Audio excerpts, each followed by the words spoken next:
Welcome. This is an actual play of a role-playing game. All the participants are adults.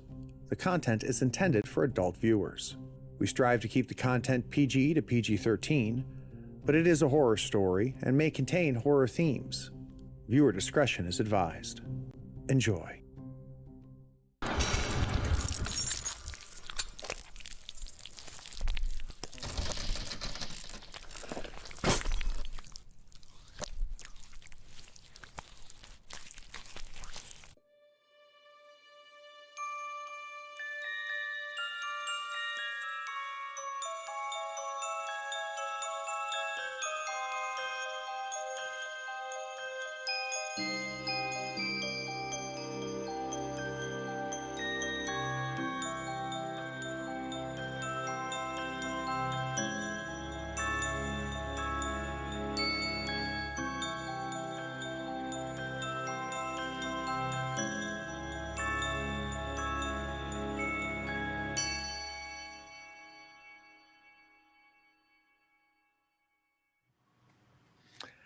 Howdy, friends and floorheads. It is Saturday afternoon here on the East Coast, and we are about to play a game that I have been dying to play.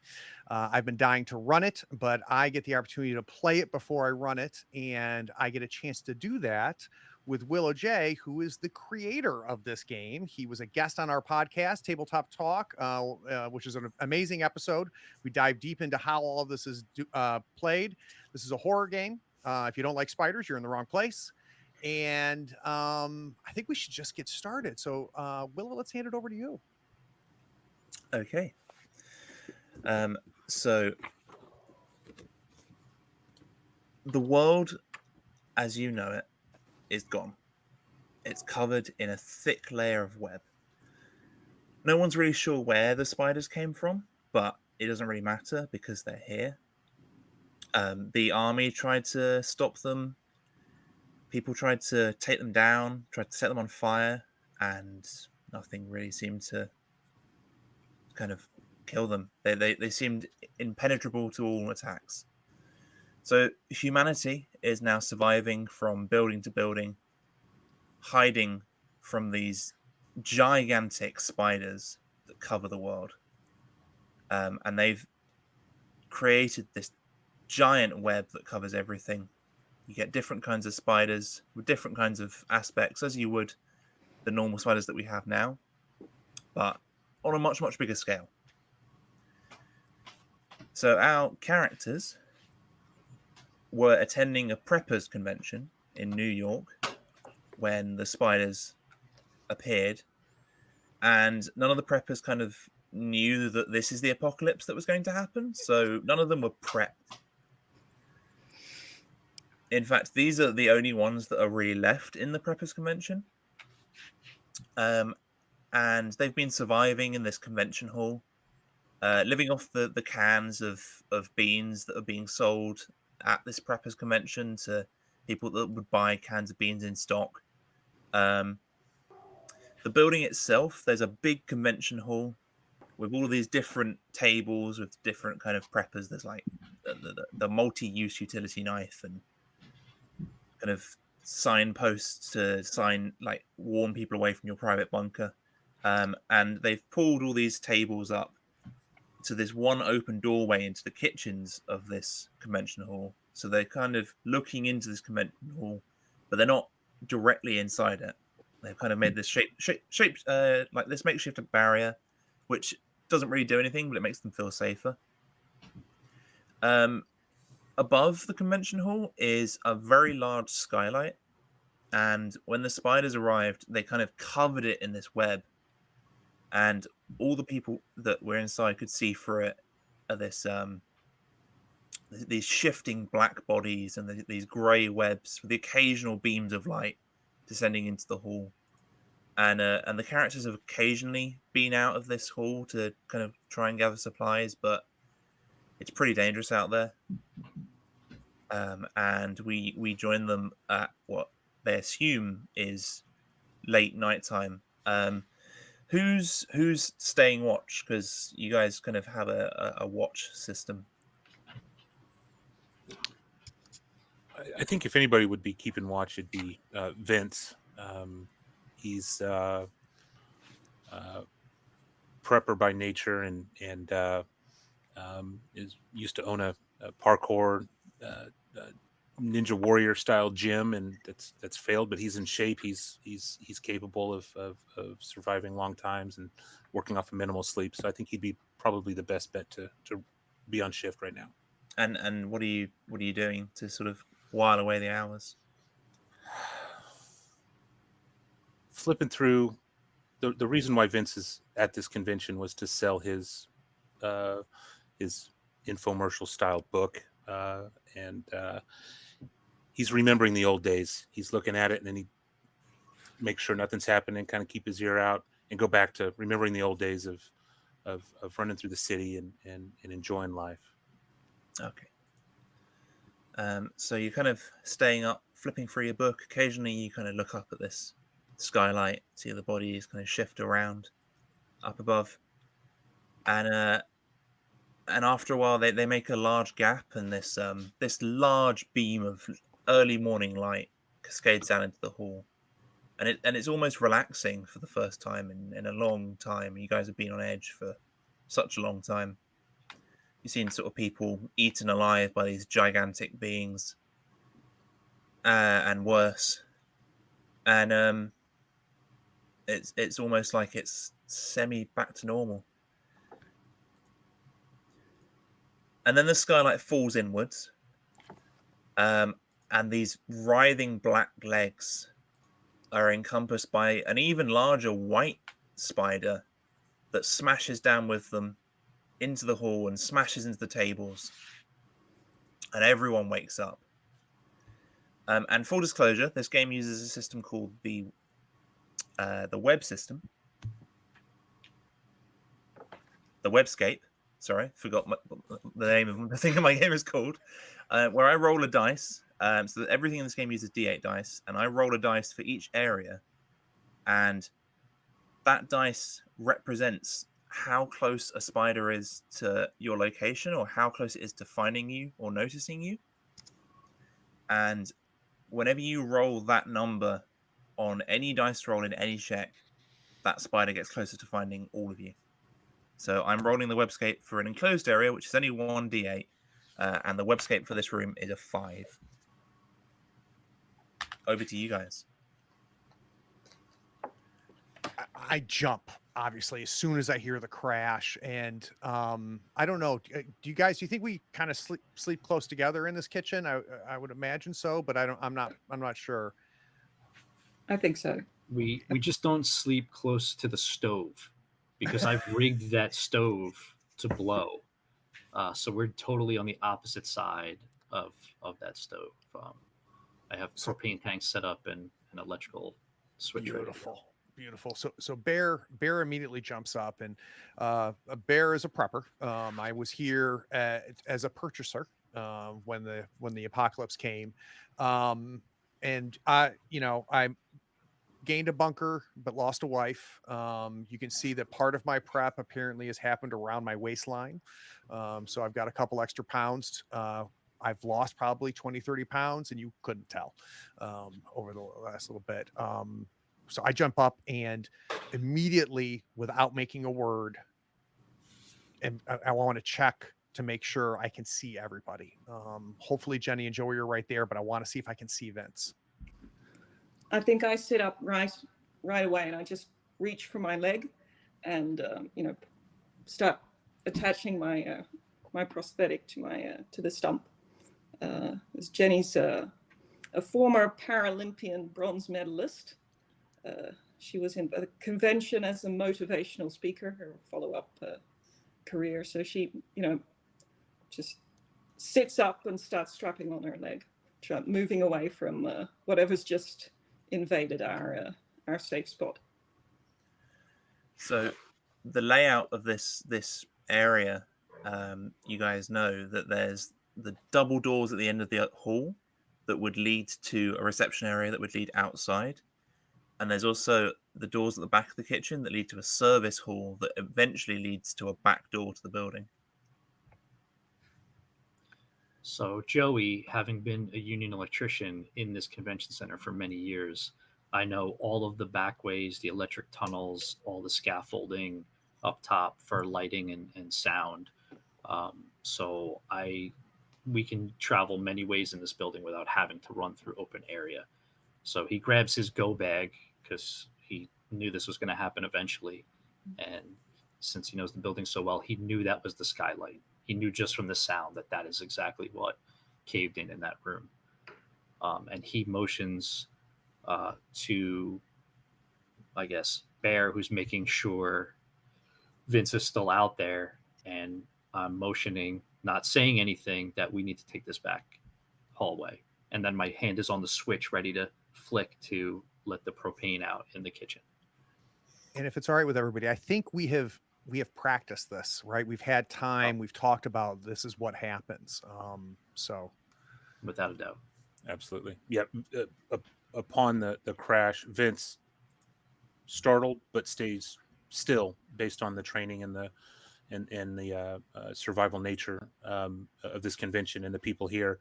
Prepped for this kind of situation, stayed still, calm, collective, and got a moment to get in a position where he could gain that eyesight with Bear, and kind of motion some nonverbal communication of what just happened, and I'm gonna start making my way into the kitchen with the rest of the group while they get their stuff together. All right. So you guys, you sort of grab your stuff. You make your way out of that back door.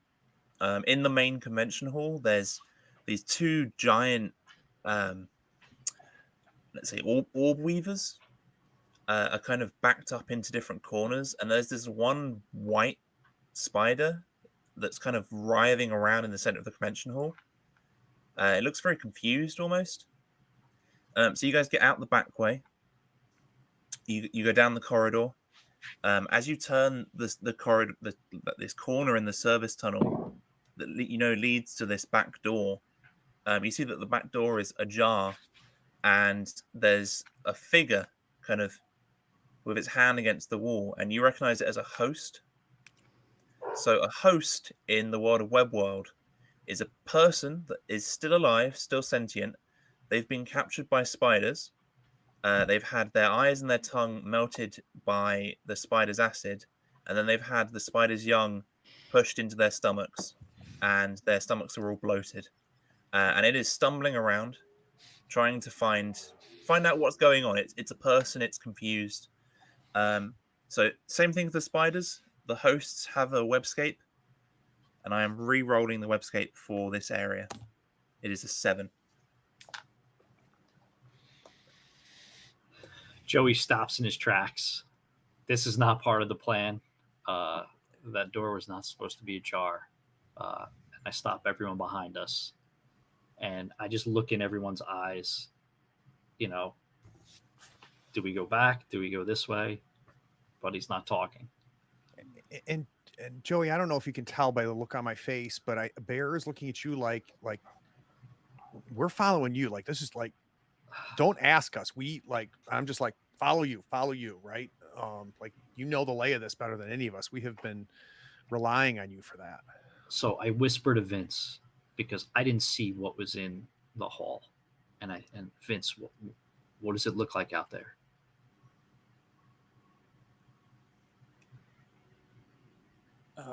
We're talking about the convention. Yeah, about the convention hall, because if we're going to go back the other way, I have to weigh what we're up against here versus what was in the actual hall, which makes sense. Yeah. And I whisper exactly what I saw with the refresh me, Willow. It was 2 giant orb weavers that are kind of one in each corner, and then a big white spider that's kind of scrabbling around in the center of the hall. Gotcha. So then I look to Naomi I look to Jenny to inspire me on what I should do, because 3 big spiders or this really, really creepy human thing with countless tiny ones inside, I don't know what to do. And I whisper back, it doesn't matter how slowly we go, as long as we don't stop. and I look at Bear, and I'm like, that was, I realized that was no help. Hey, action, right? So I reach into my go bag, and I take out one of my camping propane tanks, and everyone sees me grab it, and I motion that I'm going to throw it down the hall at the host. So I punch a hole in it, and I leave it away from me, and I light it up, and I toss it down the hall. And I'm pushing. I'm grabbing Jenny and Vince, and like, like, oh my god, like pushing you down the hallway, trying to not make noise. Holy shit! And as you do so, I say, a good plan violently executed now is better than a perfect plan executed next week. That's excellent. Okay, I'd give you a check there, but you're literally just tossing a propane tank down a straight hallway. Down a straight hall, yeah, it should bounce there. Yeah, I would hope. Okay, so the propane tank rolls to the feet of this host, and it kind of hears the bouncing noise and turns around and starts stumbling up the hallway, and then the propane tank explodes. And there is a thing in this game called the arachnoid proximity table and the host proximity table. Both are for hosts and spiders. Whenever you roll something on the webscape or you make a loud noise, that increases by 1. This or more, depending on how loud the noise is. I could have swore I packed the silent propane. I'm pretty sure I did. So as this explosion happens, the host is thrown forward because it stumbled past the propane tank, and it is now at your guys' feet. Its back is on fire, and it's making this horrible noise, and you can see its stomach is now writhing. Behind you, you hear the sound of something trying to worm its way into the kitchen. You're pretty sure it can't get through the service entrance door, but you can hear something definitely trying to make its way into the kitchen. Also, the back doors are now blown off. There is a large hole where that back doorway used to be. Let's go. We gotta go. Run, Go to run. the door. We got to go. Jump over get past the host. Not try to touch the host. Don't start like ah. He said he's on the ground and his back's on fire, but his stomach is okay. We're hurdling, right? This is it. Hurdles. Yep. Oh, Come on, all right. Jenny can do it. Run, Can I get an agility check from each of you to get past this host? And Will, can we cover real quick how these checks work? Yeah, so they work in a similar way to other RPGs. You guys have a skill.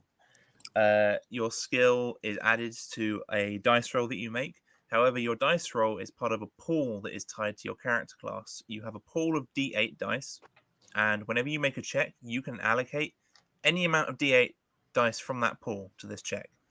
The more you allocate, the more likely you are to succeed, but also that is your health. If you run out of D8 dice, you are dead. Also, the more dice you allocate, the more likely you are to hit that webscape number, because you're rolling multiple numbers, and I need to know all the numbers and if any of them hit that webscape. Yeah, and that webscape like functions almost like a pressure clock, right? It's almost like a just a timer, and each time we get closer and closer. Yeah, it's so cool. This is super cool. All right. I'm gonna go first and make the like I haven't played this yet, so I've thought way too much about this, right? Like, what do I do? I've only got 4 in my pool, and obviously, if I succeed, I get the die back. But I'm gonna commit 2 to this, just because I want to see what happens. So my agility is 4, and on a 7 to 10, I get a mixed success. 11 to 13 is a success, and then 14 to 16 is a perfect success. So it's going to be 4 plus, I assume, the highest I roll, right, Willow? Yes. And I'm looking to not roll a 7. Yep, pretty much. All right, so I got a 4 and an 8. So I'm going to take that 8 plus my agility. That's going to give me a 12, which is a success. It is. You perfectly hop around that host. But I lose the 4, right? So this die is gone. I'm down to 3 now, correct? I get my 8 back. Yes. Okay, so I've got 3 in my pool now. Because you succeed, you gain 1 dice back. Oh, so I'm back to 4. Oh, good. Yeah. So that's the other mechanic, is if you get any form of success, so mixed success, perfect success, you get nice backs.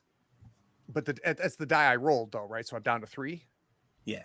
Right. Yeah. Yeah, you're always going to at least lose something unless you roll 1 die somehow, Yeah. right? Okay. Yeah, so if you roll 1 dice and you succeed, you'll get the dice back. If you roll 2 dice and you succeed, you'll get 1 dice back. Okay. 3 dice, 1 dice back. It's So always gonna, 1 dice. It's going to start. We're getting tired. We're Yeah. Exactly. yeah. Okay. Right. So it's not per die. Like, so if I succeeded on both, the 1 success only gives me 1 die back. Yeah. Not both dice that I succeeded with. So All right. Who's I'm- jumping next? I leap I'm over. waving everyone past because I want to make sure Jenny makes it over the spider. Yeah. Then Jenny, what's your think- agility? Jenny's agility is 3, and she has a dice pool of 3 dice.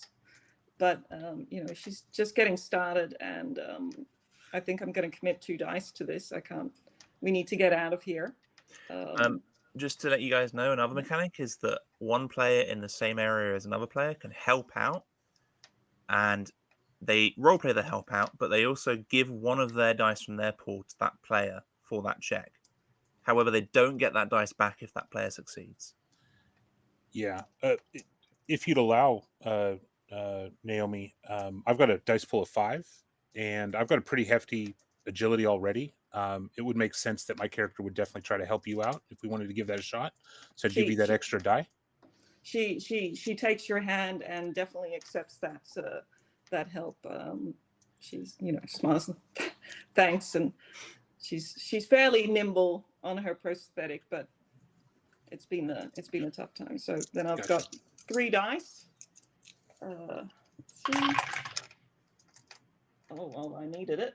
I rolled a 1, a 2, and a 5. So a 5 plus my 3 is a mixed success. But a success in Do you any add all 3 dice up and then your agility score on top? Or do you just pick the highest one? Oh, that's No, right. you add it all together. You're Oh, adding Oh, all that's together. right. Oh, Oh, wait. So I rolled an 8 and a 4. I forgot about that. 12. Hold on Okay. a second. Oh. 12 plus. I rolled a 16 then. I got a perfect success. I forgot you added them, not to take the highest. That's my Oh, but fault. then you wall run. Yeah. Then I just got an 11, so I succeeded. You succeeded. Thanks. So yeah, you hop around that host and you get one of those dice back. And then I lose one of my die. And sorry, what were your numbers that you rolled? I rolled a 1, a 2, and a 5. Thank you. Now, does that 5 that you rolled, even though we're not in that room, does that still count for? No. No, Okay. only if So you're it's in only that the area. 7. Okay. Yeah. Got it. Good. That's a good thing. All right. I'm down 1 die. I look at Joey, looking for the visual indication of me or you. Me. Okay. I'm just gonna roll 1 die. I'm gonna YOLO this. I rolled a 7 and my agility's Nice. 5, so I got a 12. Nice. But Impressive. Okay, so- rolling Very 7. impressive. It's What was your total? Sorry. 12 total. 12 total. Okay, so that's a success. But however, you rolled a 7. So as you jump over this host, you stand on its hand as you land on the other side, and the host moans and then gets gradually pulls its way up the wall and starts doing this to try and find who just stood on its hand. So it is no longer a matter of jumping over it. It is a matter of getting past it. You're welcome, Joey. yeah. So we're just gonna. I played football in high school, second string, fullback. I'm gonna take my bag and tuck it and run and hope for the best. Hope for the best. So would that be a strength check or would that still be an agility check? Are you going to barrel into it? I am gonna try to run past it. Okay. An agility I'm check. probably gonna hit it. Yes. Well, give me an agility check. Let's see if you do. Okay. How many dice, Joey? I was only going to use 2, but thanks to Vince, I'm going to use 3 now because my agility is only +3. All right. I have a 6, a 2, and a 2. And so that's a 13 total with my agility. All I right. get 1 back. So But no you 7. run, and as you run, you kind of duck down in this shoulder barge technique, and because you ducked, you go straight underneath its outstretched arms. Excellent. And you just keep going, and you guys are all past. And I'm a lot tireder. Well, remember, whenever you succeeded, everyone who succeeded, they get a dice back to their pool. Yeah. So as you guys make it outside, you look up. You're in this alley that's alongside the convention center, and there's a bunch of kind of trash cans and rubbish, and there's all this web covering everything. It's over the tops of the buildings, so it makes this almost nighttime feel in this alley, and you kind of get out of this alley onto the main street, and you can see the buildings everywhere that are covered in spiders. There's these webs outstretched between each skyscraper, and it's very, very dark, even darker than it usually is. And you can see that all the spiders are kind of they're more active than they were before, and your eyes follow the spiders up to the dark sky, and you realize that as a leg that's bigger than the Empire State Building just comes down into your periphery, that this dark sky is not night. This is a spider the size of a small country. It's suspended over the city. And as you're looking up at it, you see hundreds of thousands of these writhing little white spiders on its back, and they start falling onto buildings, and they're God. smashing into them, cutting through them like a brick through a ghost. It's they're hitting the webs of these other spiders. They're all the other spiders are in uproar. They're kind of moving around. It's not good. I don't know. Bear was the first one out there, so Yeah, I'm trailing. I don't know what the plan is.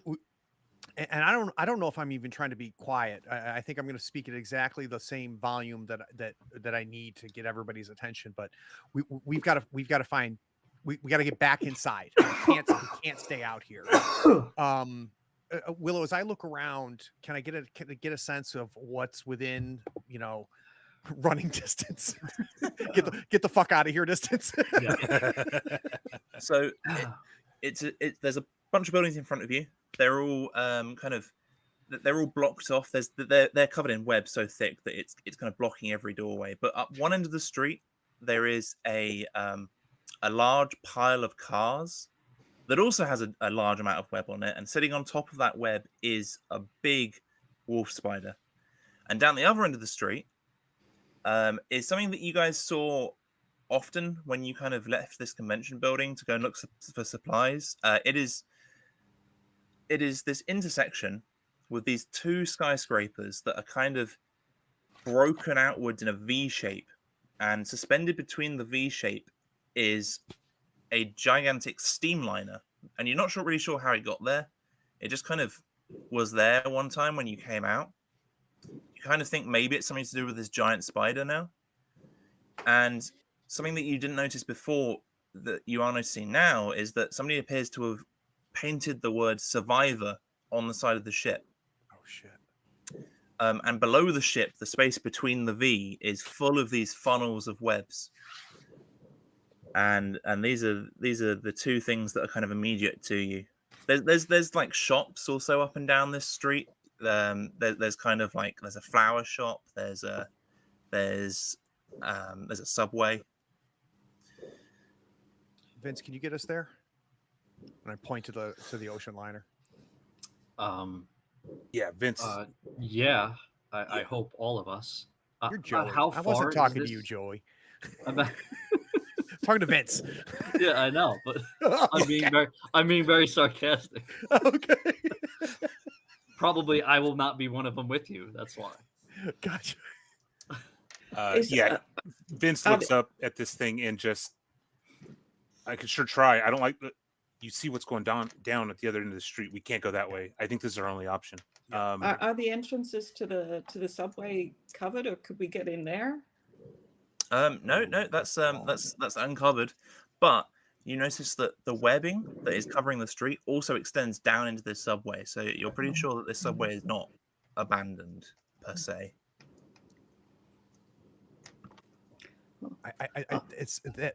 I was out here 2 months ago, and that ship wasn't here, and it has survivors on there. We have not seen another person in 8 months. We have to go. We have to explore that. I do agree. It's probably the safest. I mean, with the portholes, the spiders probably can't get in. It's steel, Yep. the small rooms out here, even the buildings, everything's glass. It can all be smashed and broken. Agreed. We haven't seen any spiders learn to write, so those shouldn't be. Let's hope these are actual people there, and it's not a trap. We need to. They might be alien spiders. Look at how big. Yeah, Yeah, who but they knows? spelled survivor right. Okay. Optimism is the faith that leads to achievement. I'm following you guys. All right, It's, Vince. By the way, guys, new webscape for the area Oh yeah. is a 1, a 4, and a 5. Can we Oh, explain why you rolled more dice? Okay, so each area has a certain amount of D8 tied to it, depending on how open the area is or how enclosed the area is. You're never safe from the webscape. So inside or an enclosed area is only 1 D8. Between buildings or inside a large area is 3 D8. A wide open space is 4 D8. And a spider's nest is 5 D8. So Why the basically, hell would we go to a spider's nest? it's more dangerous for us to be out here in the open, Hmm. right? Which makes sense for us to be driving to enclosure. Gotcha. So, and Vince, because of your abilities, we know that you're the most athletically nimble of all of us, and I should not be the tip of the spear. Yeah, I'll definitely lead the pack. I look over to Joey and say, you've been at this hall for quite some time, this convention space. Is there any kind of catwalk or any kind of above ground, underground connection to this building down the way? No, but if we go a block north, there's small, tighter alleys that go between the buildings, and we could probably make our way parallel to the street and then come out. So it may not be devoid of spiders, but at least we won't have ones as big as cars after us in the alleys. 10-4. Joey and I work out some kind of verbal or nonverbal cues on communicating from a little bit of a distance, so I can check it out because he's the local here. He's worked here. I'm a visitor in his backyard, so I'm going to trust on his directions, but I'll be the eyes and ears kind of up front. So I'm going to make my way down towards following the directions that Joey puts forth. All right, you guys make your way between a few of these alleyways to get alongside this building, and you come to what you believe is the back of this this V skyscraper, this collapsed outward skyscraper, and you're alongside one of the skyscrapers, and there's an entranceway, and it's glass. It's one of these apartment buildings, and it's got all these different buttons for the different buildings, but it won't open because you don't have the password or the key card.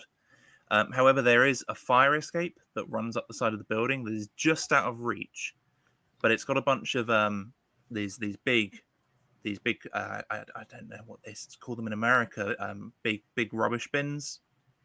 Dumpster. Dumpster, yeah, there we go. Big Would dumpsters. Would they be in reach if one of the guys, hoisted me up?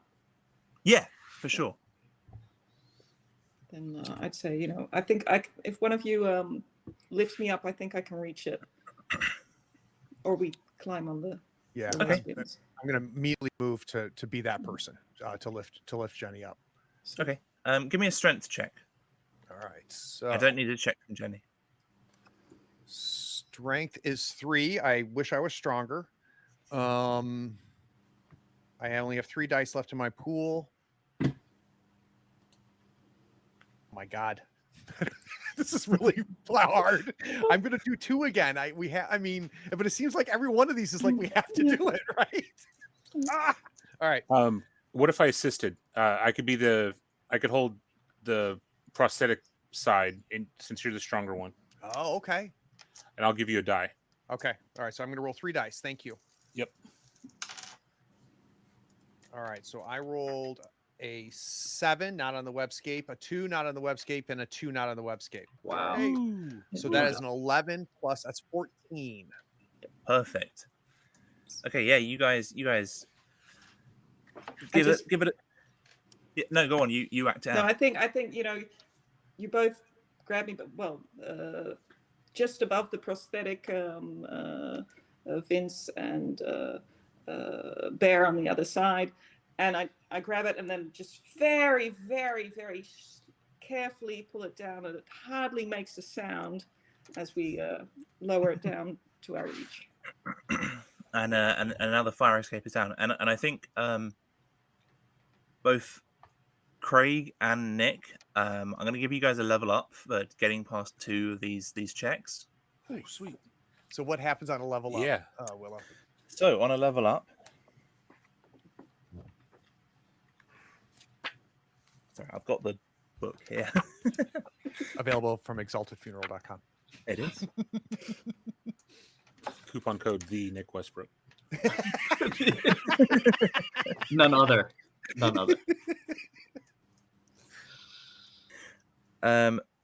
So on your second level, for every second level, so level 2, level 4, level 6, you roll a d8, halve your score rounded up, and then add that result to the max of your pool. Okay. That's So awesome. I'm gonna add 3 to my pool. I rolled a 6, so that means I add 3 to my pool. Yep. All right, so my max goes up to 7. That's huge. And then you also add that to your pool. So you increase your max and you add that to your pool. Oh my God. Yay. Okay.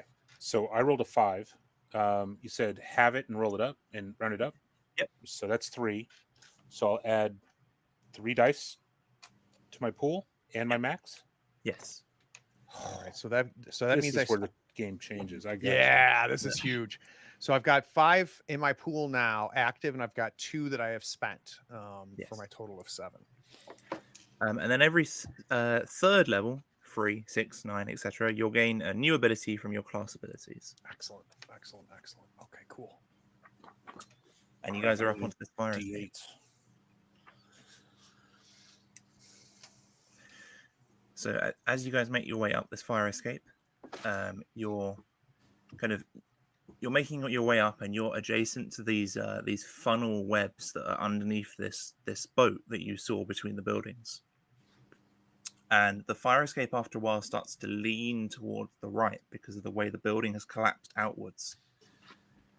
And as you're making your way up, you come to sort of just at the bottom of this boat where it's kind of suspended between these 2 buildings. And underneath of the hull of this boat is an enormous orb weaver. And it hasn't spotted you. And then you see that suspended underneath the boat, stuck to the hull, are all these kind of human-shaped kind of sacks suspended by web. And a couple of them are still wriggling, but most of them are still. The webscape for this area is still 4, 5, and 1. Up ahead of you, you hear glass shattering. And you see a host pull its way out of an apartment onto the fire escape. It's cut itself on the window, and it's cut its stomach, and you can see kind of legs moving in the wound, and it pulls itself out onto the fire escape. Guys, I really we hope need to hurry up. What was I that, really Willow? hope. I was saying I really hope body horror isn't anyone's hard line here. We're good. I got my throw up can right here. We're good. What were you gonna say, Lou? All I know is I'm in the back, and I yelled up to everyone, or not yelling, guys, we need to hurry. I can envision the swarm of spiders coming on this fire escape. Sorry, I love that image of you haven't seen it yet, and you're yelling up, "Hey, we need to hurry up!" I don't So- tell them why. I'm like, I just like, let's go. Will, can we get a sense again? What's in front of us, right? We know what's behind us. Yeah. What's ahead of us? So in front of you is a host. Oh, it's in front of us. Oh, okay. It Oh, is. I thought it crawled out the window behind us too. No. Oh, I'm So up one level, a host has crawled out the window. Okay, I'm sorry. To your left are these kind of funnels of webs underneath the boat, and you can see that technically this is a spider's nest. Yep. But between the buildings, and there's a big spider clutched to the underneath of the boat. So Never without- listen to Bear when he says go someplace. You go the other way. So Oh. I guess I look past everyone and I see the host. So in my electrician's tool bag, I take out a hammer and I look at everyone like I'm about to smash this window right here for us to go in the building. And I don't get anyone saying don't do it. And I just wail on the window with my hammer to break it. All right. Give me a strength check. I have 2 dice. My strength is 4. I am going to use both dice because I think we need to go in the window. But I'm going to succeed, so Okay. don't worry. I'm going to get one Right? die. Yeah. No. We're fine. We're fine. I'm going to get 1 die back. That is a 5 and a 1, both on the chart. But that is a 10 total. Okay. So we got So- our so- success, but we hit the web twice. And I get 1 die back. I have 1 die in my die pool. So, Okay. can you level One up second. from that? 1 second. Yes! So I've got a special ability. Hit him where it hurts. Once per encounter, I may cut the strand of a web, nullifying all a single trip of the webscape rolled once per encounter. So if it's okay, I'm imagining just you hitting the thing, and I'm noticing as you go back that you're not even realizing above your head there's this huge strand, right?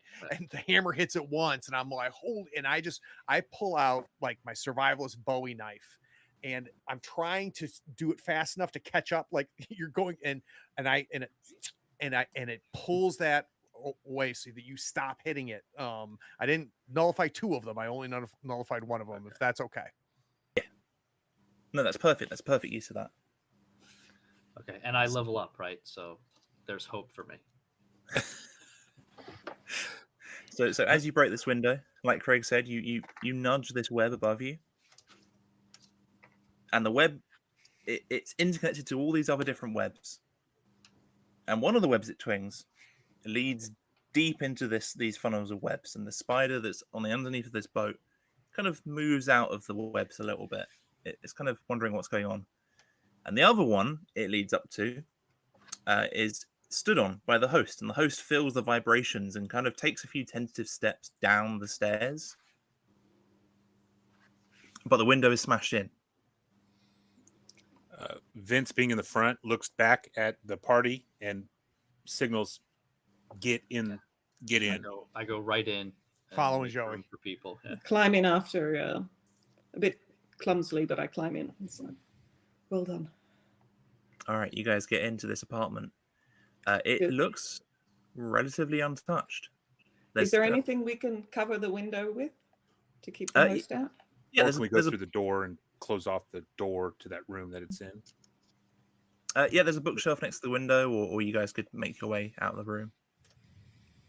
I like the bookshelf idea. Bookshelf and a closed door. And let's make this place Everything safe is as we can. fast. Yeah. But everything Yeah, is fast. we're completely following Jenny's direction here. So I go for the bookshelf, and if I can't move it, I'm going to indicate to Joey to give me a hand. Give me a strength check. Okay, I'm going to do it. And Joey, maybe as you come over, I didn't realize it was going to cause a roll. As you come over, Joey, and I realize like you're exhausted, and I can just tell physically by looking for you. I'm just going to say, let me try first. And I just kind of put my hand up to you. So I've got 5 in my pool. I think I'm going to roll just 1 die. Oh God. No, I'm going to roll 2 dice. So my strength is 3. Mother sucker. All right. A 5 and a 2. So I trigger the webscape with my 2 and a 7 plus my 3. I get a mixed success. All right. So what you do is you try to move the bookshelf, and where it is on the carpet, it's not going to slide, and it tips and falls, kind of covering the bottom half of the window, and it makes a loud crash. And this loud crash, you hear out on the fire escape. You hear this sound of footsteps on metal steps going dun dun dun dun dun dun dun, as something makes its way down those metal steps. Go, go, go, go, go, go, go, pointing to whatever door is a door. Yeah. Yep. So I look back at everyone. I go, and I point right for like the door into the hallway out of the apartment. Like, we're getting out of this. There's other apartments, but I make my way to the kitchen, and I let everyone go past me. Yeah. And I'm gonna make a fire trap in the kitchen. Yes. So, which is my ability. So I can turn any cooking device into a fire trap. So I'm rigging the stove right now. And I'm going to put, I grab whatever I can, cords from a coffee maker, whatever, and I string them across the doorway that will ignite the stove as the natural gas is filling the kitchen. All right. You set that trap, and you guys make it out into the hallway. So are we still heading up inside? We need to, because that apartment's Yeah. going to blow very soon. Well, I guess Yeah. so. Jenny, I don't think there's survivors left. I think all those survivors are hanging from the bottom of the boat right now. I'm not convinced going towards that boat is smart.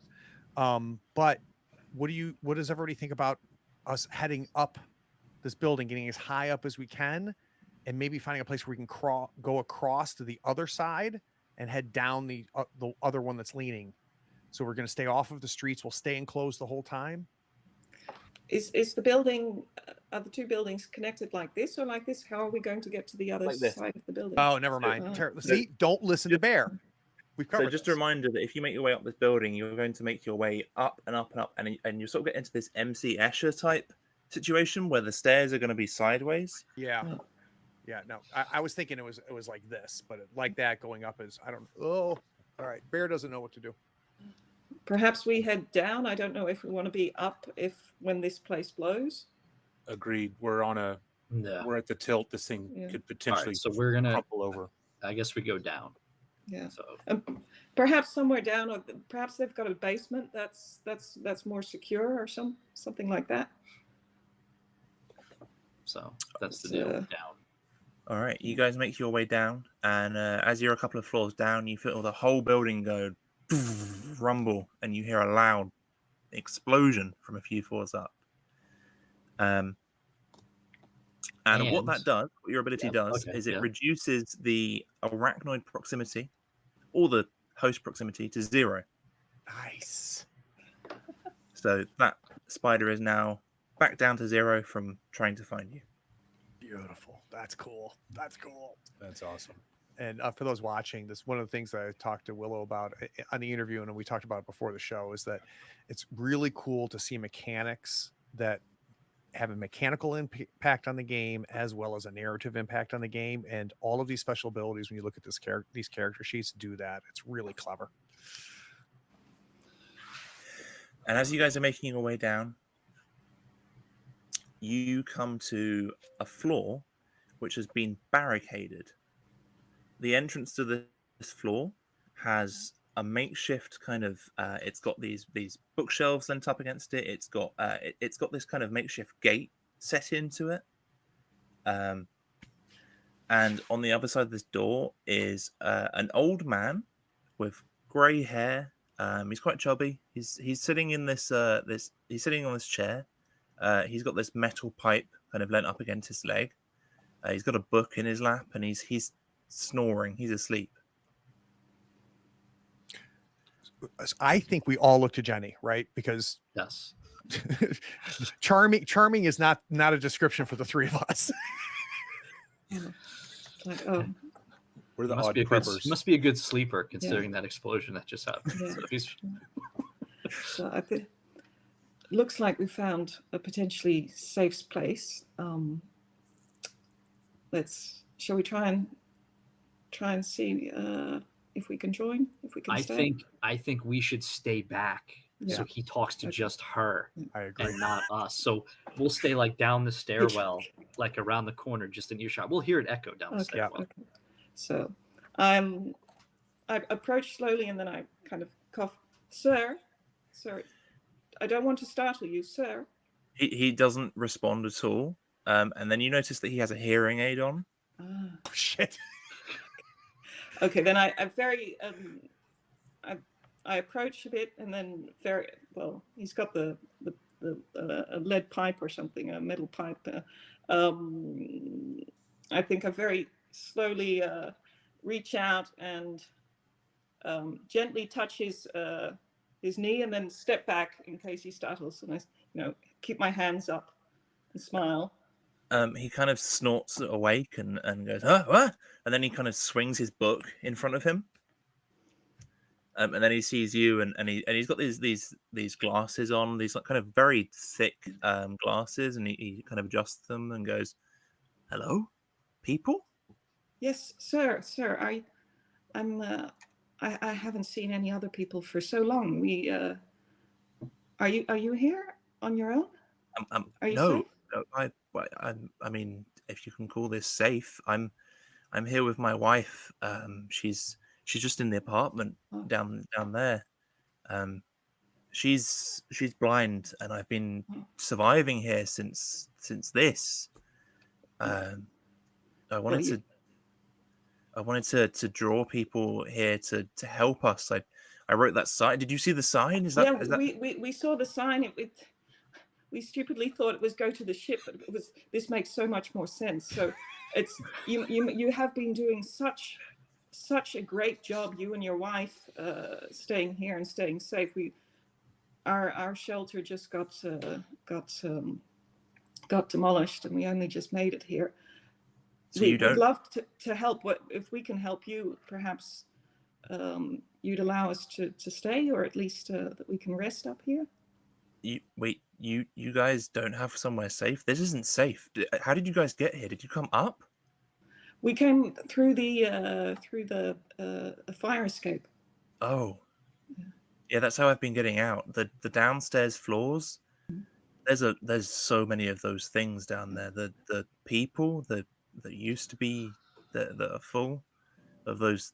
I saw one of them explode once. There were so many spiders. That's horrible. You guys can rest here if you want, but we need to get out of here. I need to get my wife somewhere safer. Yeah, no, definitely. I mean, we need to keep on moving, as long as we're alive, there's hope.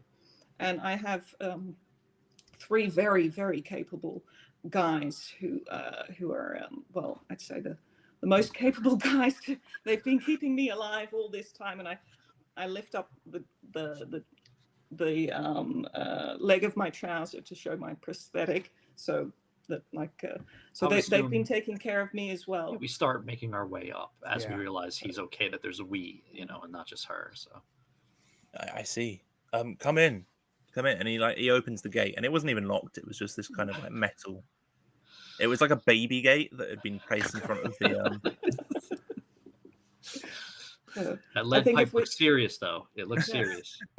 You have been doing a wonderful job, and I think that the more of us get together, we can help each other, and but it would be good. I think we can rest and regroup, and then, hopefully figure out some place to go. Well, a next move. Have you guys seen the thing, the big spider? Yeah. I mean, I know there are big spiders around, but the big spider. Can't miss it. I think it goes to. I think it's it kind of goes and sleeps around. It settles around the Bronx, and then it comes out over the city again. And it's been dropping spiders in every single time. It's not safe in this area. So I look right to Bear, the prepper, and I'm like, what is the very near future plan? Where will we be safe, Bear? So it's definitely the Bronx. I assume, Joey, we head towards Queens. I think resting is good. And sir, what's your name? George. George, you and your wife are welcome to come with us. And I think, as Jenny would say, we're stronger together, right? Many straws can't break with strands of things. So she would put it better than me. I have an idea. I have I'm a fisherman generally, and I have a small tugboat down by the Brooklyn Bridge. Get off the island. If we can get to Brooklyn, maybe we can get from Brooklyn over to the mainland and get away from the city. Yeah. Yeah. Is the boat operational? I think so. Yeah, it was operational last time I used it. I haven't been over there. It's I look at everyone. And I'm like, don't worry. Even if it's not, I got this. Beautiful. I got this. This. I think we have a plan. And I think this might be a good time for a 10-minute break. What does everybody think? Yes. All right, let's take a quick 10 minutes. All right, we are back meeting the one half of this older couple. And what was the name again, Willow? George. So we met George. But during the break, we learned that both Joey and Jenny, having gone through 2 encounters, have also leveled up. So Lou, what did you roll, and where is Joey now? Unfortunately, I only rolled a 3, and half rounded up is 2. So I added 2 dice to my dice pool, which is 6 now. But I was only down to 1, so I only have 3 dice at the moment. Got it. And how about Jenny? I rolled a 4, so I get 2 to add to my. I go up to a maximum dice pool of 5, and I had 2 in my pool, so I'll have 4 now. Excellent. All right. So, as we come back to you guys are resting in this kind of makeshift between floors fort that George has built. And he's kind of set up these makeshift beds for you in the hallway. You guys are resting. You rest there for a good few hours, and you guys get to put your dice pools back up to the max. Excellent. There we go. I have a brief conversation where I asked George to introduce me to his wife. Yeah. Right there as well. So, okay. By the way, enclosed area. Rolling for the webscape. Oh, okay. 4. Never safe from the webscape.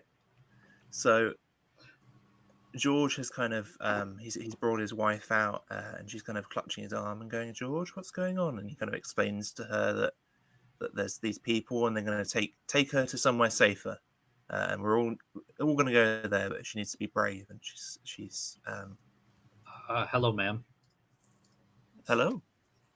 And this, well, you can't see him, but he's looking a bit mean, but he's a very, very nice man. This is Bear. And being an idiot, which is Bear, like, because he saw it in a movie one time, grabs her wrist and puts her hand on his face.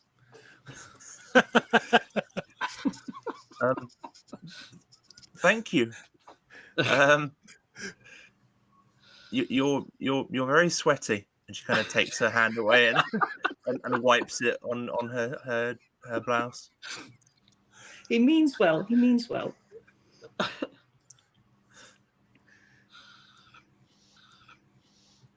So George he comes over and he's all prepped up. He's got his like jacket on, and Barbara's got a kind of coat on, and George has got these keys with a little toy shark on them, and he goes, "Right, these are my boat keys, and I'm gonna bring you guys down to the boat. We just need to get down out of this building, and then make our way a few streets over to near the Brooklyn Bridge.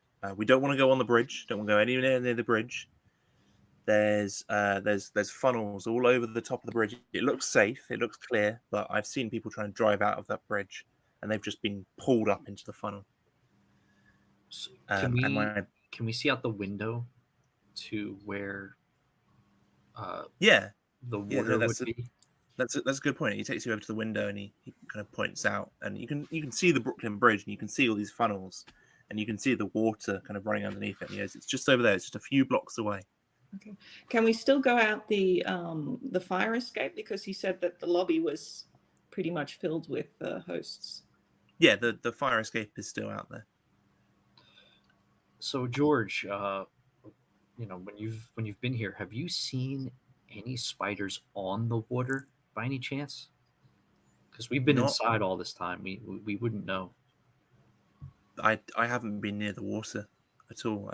I wouldn't imagine that there were spiders on the water, but I wouldn't imagine one as big as a burrow either. But apparently there are. So that's a fair point. You've got a fair point there. Mhm. I mean, I guess it's a possibility, and anything's a possibility now. And actually, looking out the window, you can see that the big spider has kind of made its way away from Manhattan, which is where you guys were. It's where this convention center is. Are you guys ready to go? Because I'm ready to go. Let's go. Absolutely. All right, so you guys clamber out onto this fire escape. Rolling 3 dice for the webscape, new webscape. You got an 8, a 1, and a 4. All right. Vince is going to lead the way, being 10, 15 feet, maybe a whole story ahead of the rest of the group, just to make sure that he gets the first eyes on what could potentially we encounter. So kind of make sure everybody's aware of the plan, and I'll head down and just be a full story ahead of them. Then I can imagine that then it's Joey and then perhaps Jenny together with George and Bob. And George is kind of holding onto his wife's hand quite tightly. I've got her other hand. Okay. And I'm going to pull up the rear, but with being arm's reach of our new friends in case, something were to happen. I could grab clothing or something like that. Willow, just to confirm, the keys to the boat are in George's hands or pocket. Is that right? Or did he give them to somebody? In his pocket. All right. No, they're in his jacket pocket. So you guys make your way down these fire escape steps, and as you get to the floors below, they were on the 5th floor, so you kind of go to the 4th, the 3rd. You can see through the windows into the apartments that there's like 5 or 6 hosts per apartment. Mm-hmm. They're kind of knocking into each other. You get down to like the 3rd floor, and there's a host just kind of standing in the window. It's completely blind, and it's just standing there, almost like it's looking out over the city. Doesn't know you're there. And you guys finally get down to the ladder down from this fire escape to the street level. Vince, we should stick close to the buildings, obviously. And yeah. Weave in and out. We don't want to go down the middle of the road. Right. What are our path options for getting to the water? Where do we need to go? Or is it just one way? And from Manhattan to Brooklyn, it's going to be a little bit of time. A little bit of time on foot. It's going to take us time. Still faster than if we were in traffic during the normal times, but touche. So to the waterfront, it's a few blocks. You can either there's kind of these alleyways that go from the alleyway that you're in to this street, and then there's another alleyway, and then there's the waterfront, or you can get back to that main street where the convention center was, and you're pretty sure past that pile of cars is the waterfront. You're pretty sure that's one big road that goes down there. I still say we stick to the alley. Yeah. There was this one alley that my bookie was down that I used to have to go, settle up every once in a while. There was that huge wolf spider or anything at the other side of the convention center. Perhaps smaller place, smaller spiders? That's always our hope. I like the theory. That's always our hope. So yeah, I'll lead the way down the alley option, keeping up against walls and being as silent as possible, staying 15, 20 feet ahead of the rest of the group. All right. You guys make your way down this one alley, and it's pretty clear. And then you get to this street on the other side, and there's all these cars kind of abandoned in this street. They are creating some sort of blockade that you're going to have to clamber over. There's no sort of way around these cars. And then on the other side, you can see an alleyway. And the lower level of the alley is pretty free of webs, but you can see that there's a massive webs in the upper half of the alley above street level. Okay. And there's no way to get between the cars or through the cars? No, they're all it's almost like they've all hit into each other as people were trying to escape. A pile up, if you will. So we're gonna have to climb over this. Yeah. Or through them. Yeah. Door to door, went through windows. If they're open. Yeah, But Um, that's going to be...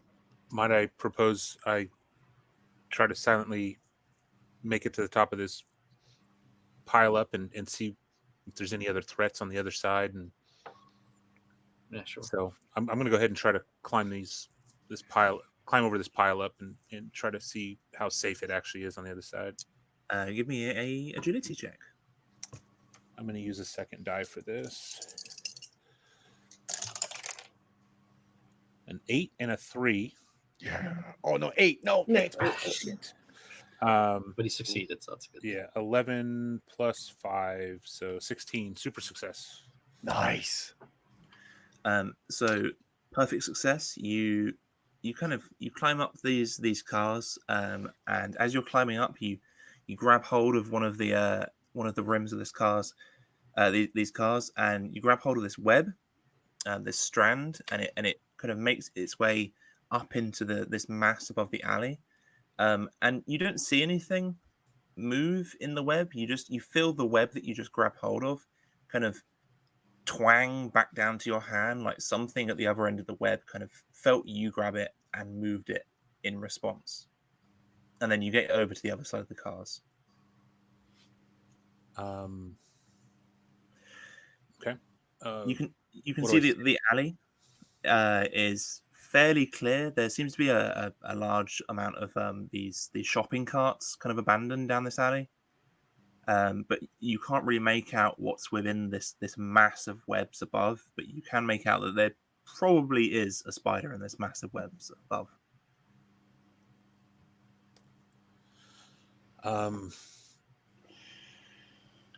Yeah, I'm gonna have to make my way back over, back towards the group and try to divert. This is a little too dangerous for carrying a blind lady through. So I'm gonna make my way back to the party. All right. I'm going to carry on your agility check. What'd you see? I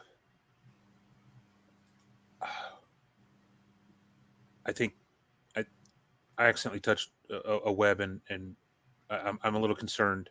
There's a bunch of heavy spider webs over top this alley. There's a bunch of shopping carts. I'm pretty sure there's a spider in that area. We need to go around. We need to figure out another way. At this pileup, looking left and right, is there a better option? What are we seeing? What are our options to go around this thing? So you're right. There's a small road that leads to that main street where there was that big pile of cars with a wolf spider on top of it.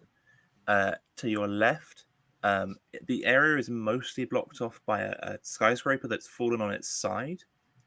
But you reckon you might be able to climb up to one of the windows and get into that skyscraper. However, the buildings in front of you are all kind of these gift shops, and there's like a high-end jewelry shop, and they probably have a back door.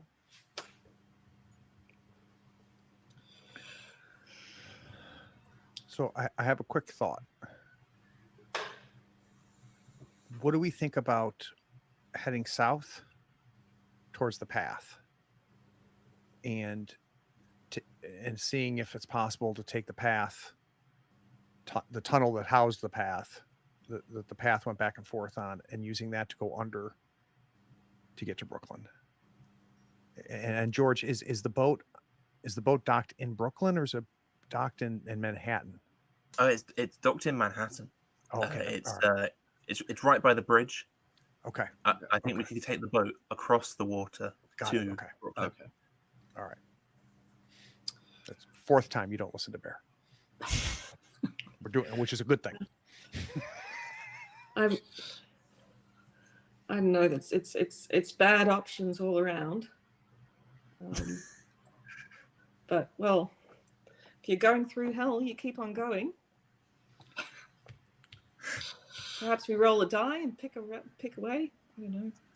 What seems like the best option that we we can have help Barb and George through and just move because there's spiders everywhere. I don't see Barb and George making it through a collapsed building So- on its side. While you guys are discussing this and Joey hasn't been chiming in at all, he's stuffing a rag into a gas tank of one of the cars. And he's getting his lighter out. And he's just waiting for you guys to make a decision. Joey, what you have a I plan? figure if we're gonna go mostly in the open, I want to make a diversion. They're attracted to sound. So if I make this rag long enough, that should give us some time in the open and possibly give us a little bit of a distraction before we can duck in somewhere. Yeah. We need an alternate route. Which way are we headed? And we all look at Vince. George goes, I think my barber is near here. No, he points to there's like a flower shop, and he goes, I remember that the back of my barber that is on the waterfront, that there was a door in the back and it led to that flower shop. Oh, perfect. George, Yeah. clutch move. Thank you. That speaks for itself. Going to the barbershop. We've hitched our wagon to a star, George. You're the best. So the flower shop is still on the other side of this pile up of cars. Let's help Barb over. I'll need a bit of help. I'm not that good at crawling, but let's do this. And So I think I've got climbing gear and some rope in my items. Would we be able to use that to assist these guys over in any way? Would that give us an advantage in the game to? Yeah. No, over this okay. team? So I was going to make whoever was helping Barb over these cars, I was going to make them make an agility check and a strength check.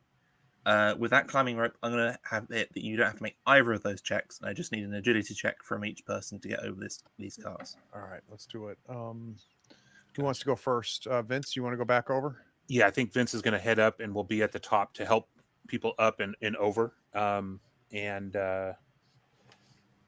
Let's use 2 die. Let's see what happens. Please no 814. Oops, I dropped one of these dice. Double fives. So 10 Nice. plus 5, 15. Nice. Yeah, Perfect one goes success. away. then I'll help. Let's have George, then Bob, then me. All right. And I'll take the agility test to help them. Yeah, I've got some extra die that I can use to help people up too. That perfect success, you helped one of the other people over as well. Nice. Then shall I try? I'll use 2 die. Jenny, I'll help you. So I'm going to commit a die. Okay, so I've got 3 die to. It's I was not a Paralympian climber. I was a Paralympian runner. That's a 5, a 4, and a 2. So Got a 4, but that should be it's 9, 11. It's a 14 in Nice. total. So, perfect. but Craig, is your ability once per rest or? It's once per rest. mine is but once per when we're not encounter. resting. So as soon as we're over, I'm definitely going to be using it. So those are 2 perfect successes. So I'm going to carry that the entire group. So you're all helping each other over. The climbing gear helps George and Barb get over these cars. Jenny, as you climb over these vehicles and as Bear helps you over, you grab one of the webs as a handheld. You kind of stumble and grab it to stop yourself from falling. And it's the same web that kind of leads up into this massive webs, and it twangs, and then you see this massive webs in between the buildings. It starts to move ever so slightly, like something's moving around in it. So, And just so you know, Nick, Joey I'm again. saving it because I think we got more to come. And Joey again is last and sitting there and going, great. It always great things for going last. So everyone's over. I'm gonna light this rag, and I am gonna like Starsky and Hutch climb and hood slide down the cars. So I'm gonna use 2 dice for this because I'm very confident. Okay, so I did say that everyone gets over because there were 2 perfect successes. Oh, okay. Just the fact that you're going to Starsky and Hutch's hood slide, I'm going to need an agility check. That's fine. I'm prepared. I'm prepared. That's awesome. I'm prepared. So I light the rag, very long rag, Willow. Okay. Long, like curtain Yeah, of a rag. it's a scarf. 2 ones. I So got a 5 total and 2 web dealies. So you light this rag and you slide, and everything is covered in web, so it's not very slidey. And all you manage to do is just roll yourself up in a bunch of webs as you're rolling over these cars. And you're basically now bound on these cars as this fuse is getting closer to this engine. And because you've pulled onto all these webs, Well, I'm cutting one, so I immediately see him getting rolled up, and I'm using hit him where. So I'm running to. I'm like, what the are you doing? And you know, not enough time to stop all of the vibrations, both of them, but enough to hopefully stop one of them. all right. So that one gets cut and it kind of trails away in the wind, but the one kind of twangs into this massive webs, and you see these black legs kind of move out of the webs and kind of start to move them aside as something starts to come out of the mass. And Guys, and Joey is wrapped up in the webs. And I'm after I've cut it, I put my knife back, and I'm grabbing Joey and all the webs, and I'm going to pull him off the pile of cars and try to get him to us onto the street off the cars. Okay, I'm gonna help. Okay, so Joey is immobile. So I'm going to need a strength check from Bear. Okay. And Jenny, you said you're going to loan me a die? Yeah, I'm gonna give you a die. I'm gonna help. All right. So I'm going to take 2 of my own and take 1 from Jenny. And Jenny, if it's okay with you, I'm imagining, you see me like grab maybe like the one area that's totally connected to everything else, and you're like, no, and I slide down a little bit and I yank. So it's gonna be 3 plus what I roll. Oh yeah, this is fantastic, guys. This is awesome. Okay. So you want good news or bad news? So the good news is I rolled a 16, 22, 25. holy. Yeah, but I know what But the I bad did news that is. with 2 8s. Okay. So what happens is you grab Joey and hoist him onto your back like a backpack and start running for this shop front. And everyone else has kind of made their way into this shop front. The door was hanging off its hinges. It was broken off, and you're inside this flower shop. And as you're running, you're not really looking where you're going, and you're standing on every single strand of webbing. And as you do this, the spider inside the webbing, this Black Widow spider, Oh, jeez. just instantly comes out of the web and scuttles down into the street. How big is the hourglass we see? It's the hourglass you see is about the size of a telephone pole. Oh my God. I Jesus. just want to. What? We don't need those details. With the Just webs keep- over my mouth, I see it, and I'm like, sorry, I'm so sorry. Did they make it into the shop? So yeah, you guys made it into the shop. So also full disclosure for mechanics, Yeah. I'm using the Arachnoid arachnid proximity table, or the AP table. It is a timer that counts up every time you hit the webscape, from 0 to 8. On a 7/8, and once you get to 8, it just repeats 8 over and over again. 7 and 8 are the spider attacks you, the spider attacks you, the spider attacks you. Currently, you guys are on number 6, which is the spider descends towards the players, all 8 legs moving as it searches for its prey. I imagine that the bear runs into the shop with Joey on his back. I close the door and I'm like, George, let's get to the other side of this building. And I look around at everybody and I say, we should not give up, and we should not let this problem defeat us. We will survive. We will get out of this. So this is my using my ability as not so much a calming tale as a rousing tale to give everybody who hears it 2d8 back. Yeah. What's the name of the ability, Naomi? The ability is called Calming Tale. Tell a calming tale, but let's say this is a rousing tale, or it's in this case to help everybody get 2d8 back to their pool. And that 2d8, Willow, is that she rolls 2d8 and that's what we all take, or we individually roll 2d8, or do we just take 2 dice? Yeah, you just Everybody take 2 gets 2 dice back. Got it. Okay. Nice. All right, that puts me back up to 6. Yeah. I don't know if I get 2 dice back. If I inspire myself around. Yeah, you do. It's everybody, not just everybody else. I believe my MBS. Yeah. That was huge, though. So you push this up because the door's hanging off its hinges. So you push it in front of the doorway, and the spider's out in the street, and it's kind of turning left and right, trying to find where you guys were. You can see all the big legs kind of moving up and down as it scuttles around. And George kind of beckons for you all, and you move through these wilted flowers. There are all these dead flowers everywhere to the back of the shop, and there's a big red door. And he kind of opens it, and it leads you down through into a barber shop. And you get into this barber shop, and there's kind of the different barber chairs, and there's all these windows. And he goes, "Oh wow, it hasn't changed." And then as he says that, one of the barber chairs kind of like spins around slightly, and that you see sitting in the barber chair there is the corpse of an old man, and he's got a shotgun in his hand, and he's clearly ended his own life rather than deal with this situation. And George goes, "Oh no, that's a damn shame. That was not my barber, but that was one of the barbers."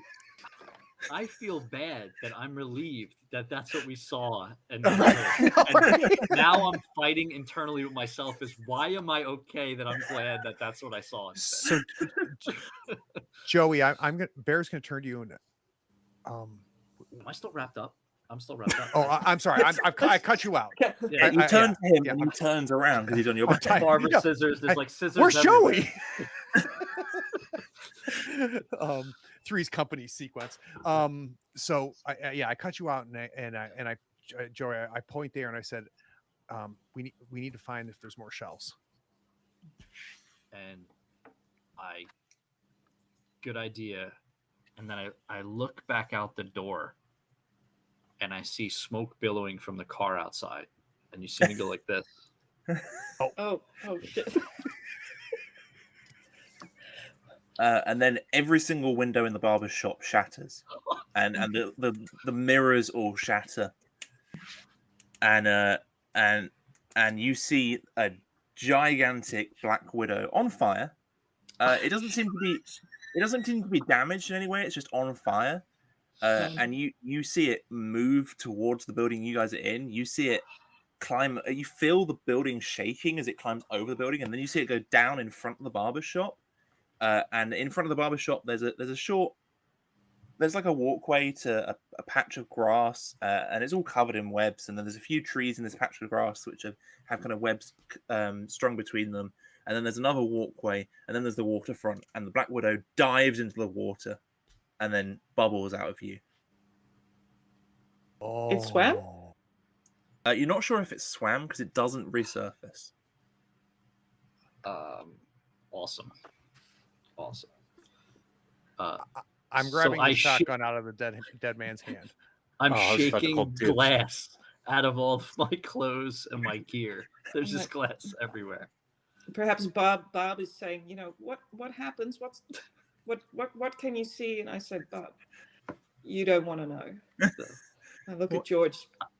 You're not missing anything. Was that fireworks? What? Yeah. I whisper to Jenny, it's okay to lie sometimes. I nod. What do you think I made a living of doing? Vince, and I'm putting the shotgun towards him, and you know how to use one of these? Have you ever shot before? Oh yeah. I grab it and with a weird smile, I grab it because I'm excited to get my hands on the shotgun, and immediately start looking for shells and ammunition. So it only seems to have the one other shell that was in the shotgun. The other one's obviously been used, and then you can't find the other one anywhere. Okay, so there's one shell. I do look over on one of the barber stations and I grab a shaving knife. Yeah. Figure I find Like a a nice straight sharp razor? shaving- Yep. It's slightly rusty because it was sitting in this cleaning fluid and has been since the event. They wouldn't have any hairspray or something? Yeah. Oh, great idea. Great idea. Joey's eyes light up. I don't know if it doesn't. I don't know if it's hurt him, but it's made it go away. So I have more than one lighter because why would I carry one? And I hand one of my lighters to Jenny. Like, that's your deal now. Yeah. Okay. And I tell her, grab a couple of those cans. And a I sharp open pair up and a my sharp pair of backpack. scissors. If you've got any more, I can put it in my backpack, Jenny. Yeah. I just raid the stock and I hand one to Bob as well and say, hold this for me. Okay. I take it out of Barb's hand and I give it to George. and I'm looking at Jenny going, Well, she can hold it to me. She can hold it and give it to me later. George, everybody will you needs to feel hold your wife, useful. Are you using Bob as a pack mule? She just wants to feel her a part of the team. She's a part of the team. Like, she can contribute. Just because she's blind doesn't mean she can't contribute. She can do lots of things, but I don't want her aiming weapons. I bet you she can hear the spiders before we can. Yes, exactly. Huge value. Huge value. But I like it if George has the weapon.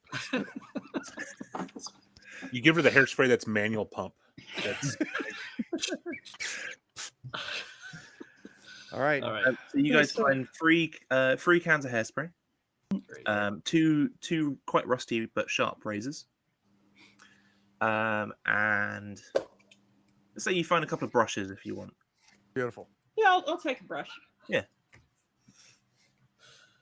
give it to Barb. Yeah.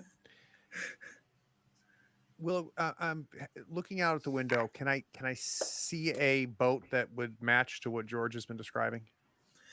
You can see a line of these kind of different boats. There's quite new ones. There's a yacht down there. There's also this old kind of it's like a painted green tugboat. And George kind of points over to it and goes, "That's mine. That's the one there." Okay. Well, I don't have any better ideas than anybody else. May as well. Let's watch for our ex-wife to come out of the water. She went in there. Yeah. Vince is going to slowly step outside the barber shop and try to get a view of up and down the street. And what's going on and where we're at and what kind of threat we're. So the way to the right, the waterfront kind of extends past your field of vision. It kind of curves around the buildings. But you can see that past that there seems to be some sort of large dock kind of out into the water. And to your left, there's another kind of big wooden dock, but that's got a big warehouse on it. and it seems to be like almost a what are they called? The kind of docks where a boat would go in to the dock and then be repaired, and then Yep. they would come back out. Try to. So Coast I is clear. think- I'm going to signal to the group that it's clear. So with George in earshot and Bear and everybody, I say I think we should make sure the boat starts before everybody runs out to the boat. So maybe a couple of us go get the boat started. And Yeah, Joey, that's a good idea. I'll go with you, or maybe Vince will, but you need to go because if Alright. it doesn't start, you have the best chance of figuring out whether we're gonna have any chance of getting it started. Can we see you? Because I don't like the idea of us splitting up. We need to stay at least close together to some extent. Some visual distance. I Yeah. agree, Jenny. It's just over the way. It's just Okay. down there, just down by the Okay. water. So you could see the people. You would know if it started up. So George turns to Barb and goes, "Honey, I need you to stay here just for a few minutes, and I'll be right back, and I'll come and get you, and we can get on the boat." And Barb goes, "Okay, I trust you." And Vince, you're hanging with Barb and Jenny. Yeah. Okay. Also, I So- take Barb's hand. We'll wait for George. So She last squeezes part of the his hand. discussion is that when we start this tug up, it's going to make a ruckus, and that's going to be a problem. So Joey, here's what I'm thinking. Let's go there. Let's you give it a look over, right? And if you feel like we turn this key and this thing starts, then we get everybody loaded before we do that. Because I couldn't agree. We'll get untied and everything. And even if it doesn't work, if we push off from this thing, I think being away from land when we turn that key is smart. And I hope to God you can figure out whether that key starts or not. We got to get there. We got to get there. Get ready. So, I'm getting ready. so George, Joey, and Bear are headed that way. All Okay. right. So you guys sneak across this kind of walkway down to the waterfront, and it's relatively easy to get down there. And you guys actually get onto the boat relatively easy. And it's kind of rocking against the water. And George puts the key in and turns it. And he doesn't fully turn it. He only turns it so all the lights kind of click on the boat. And he kind of taps the thing and goes, "This isn't good. This isn't good. I filled this thing up like just before a week before this all happened. It's completely out of fuel. This isn't right." And I'm like, "Oh, George, If this only is a there diesel, was a pile right?" of cars, Joey, that were full Yeah. of gasoline.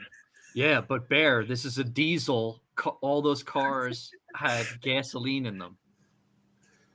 And I'm like, now we got to find a tractor trailer that we can siphon the diesel out of. Look for the gas station with the highest prices. They have the diesel. I'm like, oh man. Shit. Okay. And then I look over, and there's a fueling dock not too far away. Right? Yeah. And we could probably, with ropes, pull the boat.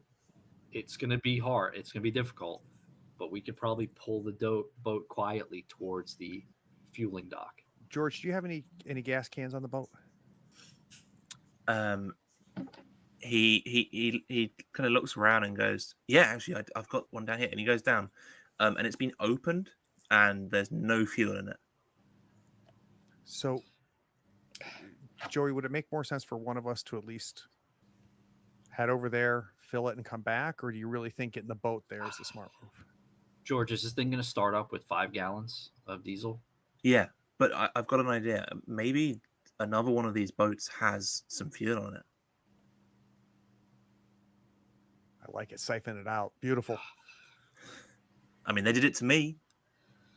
So I go down and I look for the bilge pump that we can use as a siphon. Yep. And I've already sure he hopped has. out and I'm looking at Okay. the other boats. Okay. So we're positive that this is going to start. So I also think we should Signal this. signal. Yeah, like how did we go over signals? I don't know. Like Yeah, we I'm sure. just okay. Something So simple. we're telling you, Vince, like we're getting ready to, get out of Dodge. So cut back, and Barb is going, and that's how you make the perfect apple pie. It's well. When we get to the other side, I'm sure there's a place that'll have an oven there. An oven. I can't wait to taste it, Barb. Ladies, we got to go. Yep, They're yep. ready for us. Let's Okay. get Barb out of here. Okay. Come on, Barb. So we make our way towards the boat. Yep, you guys make your way over this this area. It's pretty easily, like the people before you did. You get to the boat. Do we go past the big yacht? Yeah, you go Okay. past the big posh yacht. Look up and say, have we tried those? If they left the keys in that one, but well, this one we know that works. Don't we have an electrician that can hotwire this thing? I'm one track mind right now. Yeah. No, move on. Don't mind me. So the only one there is George, because Bear and I are boat hopping looking for Diesel. Okay, So you try quite a few of the boats down this row. The big posh boat, it hasn't got any diesel in it. Somebody siphoned that as well. But then you come to this really dingy looking boat. Like it almost looked like it's in fact it is sinking. There's water it's taking on, and that has quite a bit of fuel in it because no one really thought to check that one. Get the pump and convene with Joey, and let's get this gas out of here. Bear, just hear me for 1 second. Oh, Jesus. Just hear me for 1 second. This needle is almost full. 5 gallons in the tug is not going to get us far. We may get only so far and have to coast. There's a hole in the boat, Joey. And then I have the bilge pump, and I'm like, No, Joey. No. No. okay, all right. So I stick it in. I start pumping it into the can. It's just spraying everywhere because we don't have a hose to. Yeah. I'm trying to aim it with the right pressure pump just to get it into the can. It's spraying on like Bear's legs. We reek of diesel. It's disgusting, but we get it full. All right, you get your 5 gallons. Yeah. Head back to the tugboat with the gas. All right, you come back. Don't and you? just I want stink. no lighters near us. Like, where's your lighter right now? It's all right. Diesel's not that flammable. It's not. So it's okay. It's not. You have to compress it in an engine. It's okay. All right, so you guys fill up this boat, and everyone gets on board, and George has the key, and he's like, "Okay, is everyone ready? Are we ready?" Yeah. I've untied the boat, and I'm like waiting to push us off. So I'm gonna push off as soon as I hear that click. All right, so he turns the key, and there's a click, and the engine roars to life, and you can kind of see all the webs along the waterfront. They all shift slightly. A couple of these legs kind of poke out, but they're all kind of moving around, trying to find out what this noise is as you guys make your way over the water. And it's a fairly clear morning, and you can see the Brooklyn Bridge alongside you, and you can see the webs above the Brooklyn Bridge. And then you notice something else. You notice that the fueling station that was just down from you, you notice a large pair of brown legs kind of come out of the entrance onto the waterfront of the fueling station. And then you see this large brown, you recognize it as a dock spider. And it makes its way onto the water and starts to slowly follow the ripples from your boat onto the water as it's making its way over the surface.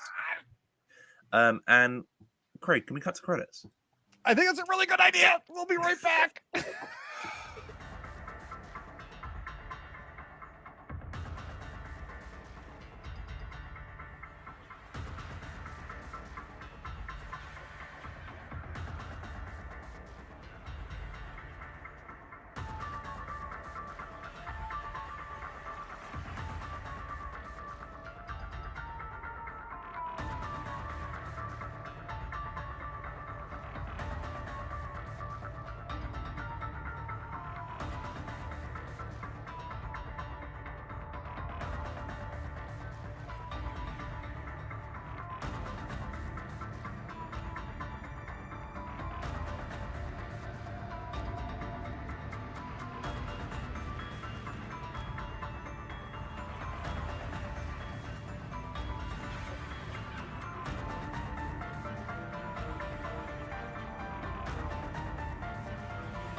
Yeah. So during the break, during the credits, right?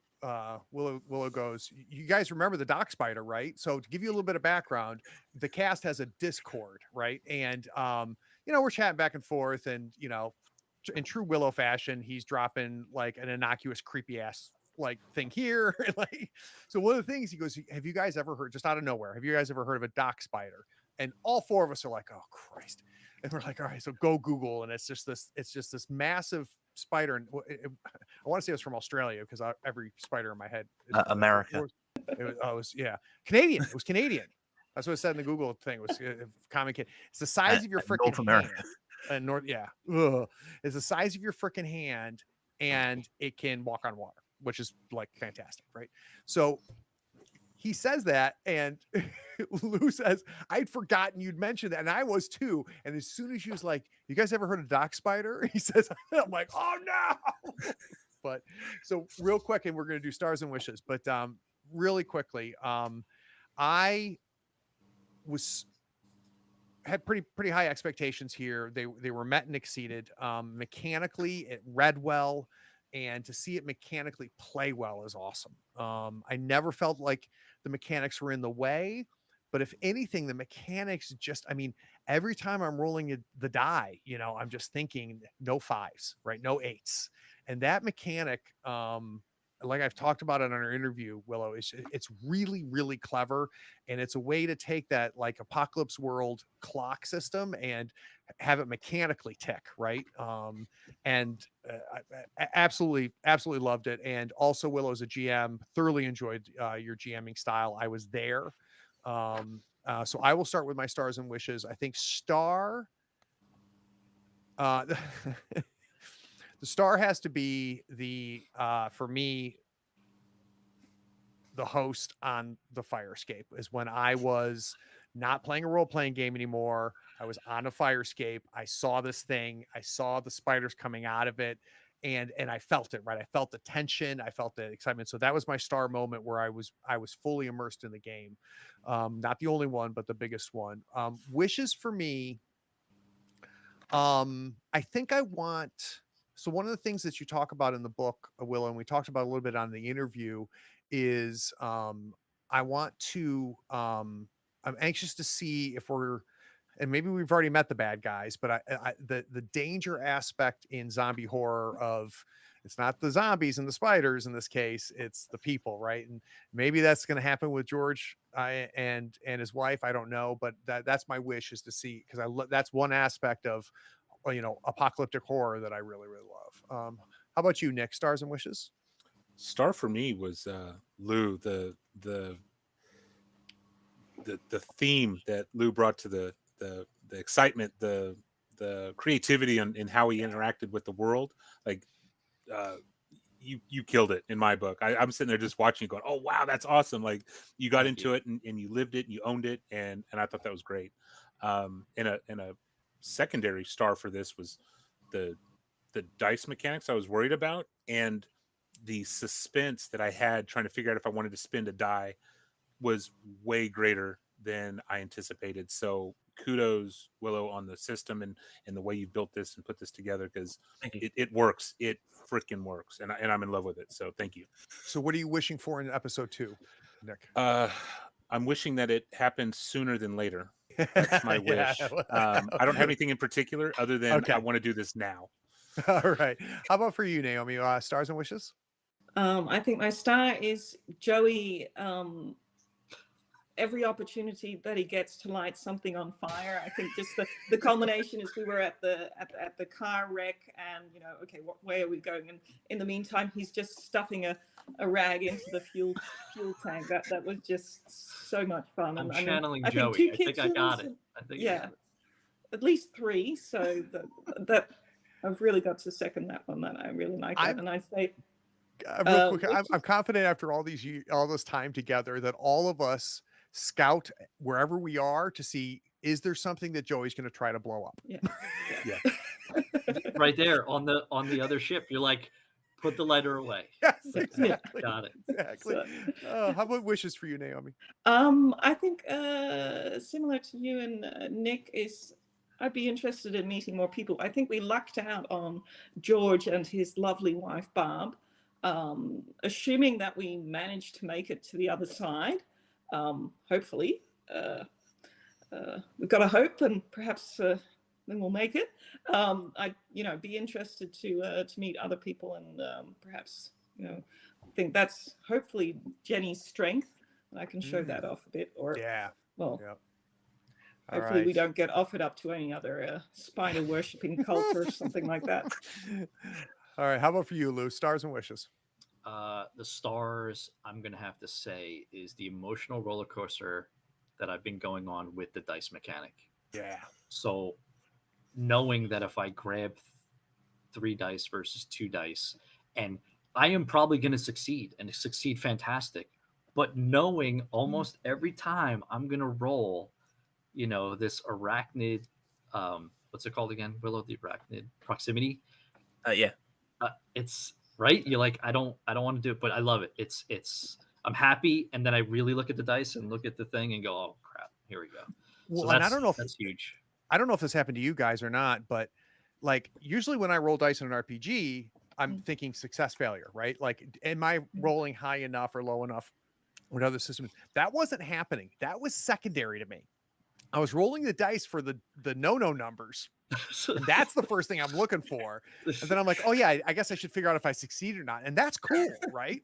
Like when that's more important to me than succeeding. When I horribly failed, I rolled 2 dice. I rolled 2 ones. Not only did I horribly fail, 1 was also one of the numbers. I was like, this is the worst I could possibly do right now. Which was awesome. And I think he narrated it perfectly. Out of the park with 2 8s, which he shouldn't be rolling. Which exactly. Yeah, should have been excited about it, but no. Exactly. No. Willow, I've already hacked it into some of my games. It's already that Thank you. extra little mechanic. I'm going to make charts. I've already been going through it. I'm going to put these little charts on the side that people aren't going to understand until I explain it to them. It's great. It's really a neat idea. All right. So Willow, real quick, stars and wishes, and then we got to tell everybody how to get your stuff. So let's start with your stars. Oh, my wish. My wish. Oh, your wish. I'm sorry. So not to be redundant, but I would like to see Jenny lead the front and have interactions with people. Yeah. So I was thinking that the whole time. I'm like, yeah, it was great. Barb showed up. We need some more people, good, bad, or ugly. Yeah. So. All right. Stars and wishes, Willow. Stars is just how well you guys took to the mechanics, I guess. Oh, good. How interested you were, and secondary star, Joey's insane fuck up. Rolling and getting wrapped up in the web. It's amazing. And as a GM, what are you wishing for? Wishes. I'd love to see because you're the mechanist, right? Yes. I'd love to see you interact with the kind of the you did it once in this episode, but I'd love to see you interact with the different scenery pieces, because the mechanist I wrote as a character or a class that interlocks with the GM, where the GM has to describe all of these different things in the scene, so the mechanist can go, oh, I can use that toaster and stuff like that. Great. All right, Willow, my plug real quick at Tabletop Talk, the podcast. We have a great interview. Willow and I had a ton of fun talking to each other, and we really got behind a lot of this and a lot of his other stuff. So let's start, Willow, specifically for WEBWORLD, and then some other games that they need to look at from you. So where's the best place for people to pick up WEBWORLD? If you go to my itch.io, so it's neon-rot itch.io. And then that has got all my games digitally, and then any of those games that you can buy physically will have a link in the digital page to the physical copy. So WEBWORLD you can get from Exalted Funeral, and also if you're UK based, you can get it from Igloo Tree, so it kind of cuts down on postage. And if I go in there and I've got budget for WEBWORLD plus one more game, what is the other game they should buy, Willow? BDSM. Which stands for, this is very important, what does it stand for? So BDSM stands for Below Dwelling Sewer Mutants. It is a Troma/Chud inspired OSR-like, where instead of leveling up normally, you absorb the DNA of the things you consume and then roll on a random mutation table, and that's your skill you get as you level up. And it also uses the same mechanics as WEBWORLD. It uses this pool dice system that I use in pretty much all my games. Really And so do I now. All right, let's do plugs real quick. We'll start with you, Lou. What do you want to plug? So I just recently picked up a book called Arcane Artifacts and Curious Curios by Madeline Hale. It has it's a D1000 chart that's also broken down into little charts. And the best part about this is not only do they have things like jewelry and hats and all kinds of crazy stuff, everything has appearance, enchantment, and my favorite part, history. There are 1,000 histories for just items in here. That's cool. And I've been like taking that in and just keeping it in my brain and using it for all kinds of stuff. It's so great. much inspiration. She has a website too. I bought it at my local game shop, but it's madelinehaleart.com. Very cool. It's very awesome. cool. The book is great. Plug for you, Naomi? I think if you need a break, something a little lighter and less scary, I can recommend Babies and Broadswords. The actual play from earlier this week is a definite change of pace from what you usually see on your channel, Craig.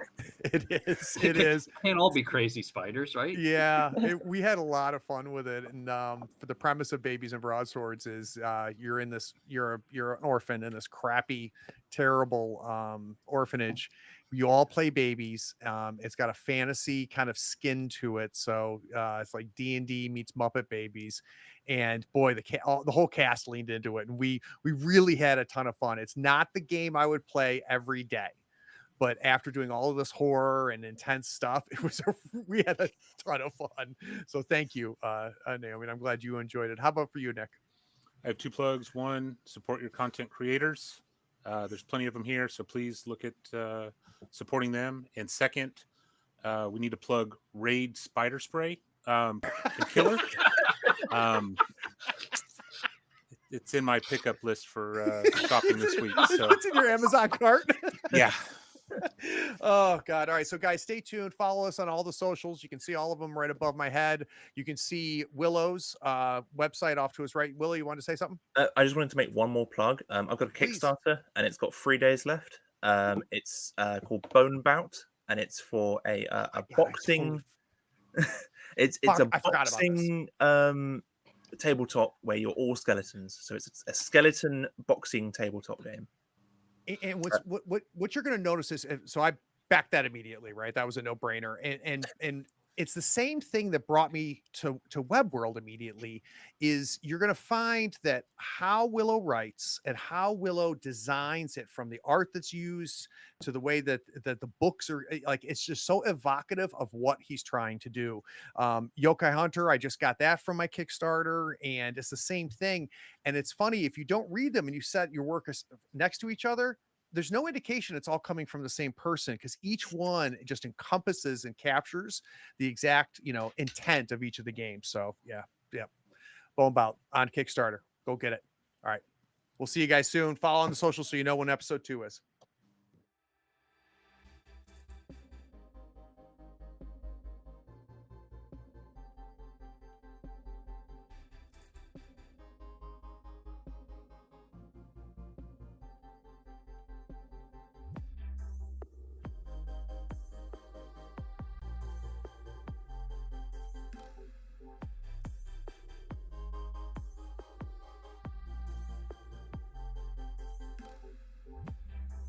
Howdy, friends. Thank you for watching. All our content is archived and organized in playlists on the Third Floor Wars YouTube channel. Check it out. And if you could like, follow, subscribe, and even set your notifications to this channel on YouTube and Twitch, we'd appreciate it, and it will make sure that you catch all of our content. I talk with creators, designers, and experts across the gaming landscape in every episode of our podcast, Tabletop Talk. Open up your favorite podcatcher and search for Tabletop Talk from Third Floor Wars. Support your creators. They make the content you love, and it's your support that makes it happen. If you want to help us, go to Third Floor Wars on patreon.com, and you can help us for as little as $1 a month. Thanks again. We'll see you next time. Take care.